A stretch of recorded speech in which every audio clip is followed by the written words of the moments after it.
রান্না করছি গরুর মাংস। মাংস ভুনে একদম ঝোল দিয়ে দিয়েছি, আলু দিয়ে রান্না করছি।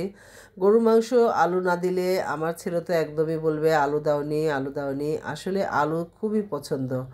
রান্না করলাম আর রান্না করছি বোয়াল মাছ। তো সাহেব ছুটির দিন যেহেতু নামাজ পড়তে যেয়ে অনেকগুলো ফল নিয়ে এসেছে, তো ফলগুলো আমি গুছিয়ে রাখলাম, এক একটা ফল এক একটা ঝুড়িতে রেখে কিছু পেঁপে কেটে নিলাম, কারণ এই দুপুরবেলা পেঁপে খেতে খুবই ভালো লাগবে। আর পেঁপেটা আমি খুবই পছন্দ করি।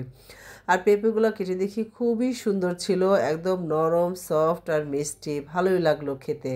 ফলগুলো গুছিয়ে রেখে পেঁপে খেয়ে বাস আবার রান্নায় চলে যাচ্ছি। বোয়াল মাছ কেটে ধুয়ে পরিষ্কার করে একদম কমপ্লিট করে নিয়েছি। এটাতেও ছোট ছোট আলু দিব, ছোট যে লাল লাল আলুগুলো আছে সেই আলুগুলো দিয়ে ঝোল করব। তো আলু মশলায় ভুনে নিলাম, সুন্দর করে ভুনে এখন মাছগুলো দিয়ে দিবা। মাছগুলো আমি একটু ভেজে নিয়েছি, কারণ এই মাছ যদি একটু ভেজে না নেই তাহলে কিন্তু ভালো লাগবে না। মাছের যে একটা স্মেল আছে সেটা আসবে, ভেজে নিলেই বেশি ভালো লাগে। অনেকে আবার কষিয়ে রান্না করে, আমি সেটা কম করি, ভেজেই বেশি রান্না করি। ভেজে রান্না করলে আমার কাছে মনে হয় বেশি ভালো লাগে, এর জন্য আমি ভাজাতে বিশ্বাসী, আমি ভেজেই রান্না করি। আর এই যে ভুনেই দিয়ে দিলাম একটু গরম পানি। গরম পানি দিলে হয় কি, তাহলে তরকারিটা বেশি ভালো লাগে খেতে। চেষ্টা করি সবসময় একটু গরম পানি দিয়ে রান্না করতে, এই আর কি। তো গরম পানি দিয়ে সুন্দর করে নেড়ে চেড়ে একদম একটু লবণ দেখে নিলাম, লবণটা ঠিক আছে কিনা, একদম পারফেক্ট ঠিক আছে। আর একটু ঢেকে দিলাম 10 মিনিটের জন্য, বাস 10 মিনিট পরে দেখি একদম সুন্দর হয়ে যাচ্ছে। আর একটা টমেটো কেটেছিলাম, সেই টমেটোটাও দিয়ে দিলাম, দিয়ে একটু নেড়ে চেড়ে এখন একটু ধনিয়া পাতা দিব। ধনিয়া পাতা দিলে এটার যে একটা গ্রান আছে সেই গ্রানটা আসবে আর ভালো লাগবে খেতে। আমি তো ধনিয়া পাতা ছাড়া বড় মাছ বা ছোট যেই মাছই হোক খেতেই পারি না। আর ধনিয়া পাতা দিলে এটার যে টেস্টটা মনে হয় অনেক গুণ বেড়ে যায়, এর জন্যই ভালো লাগে।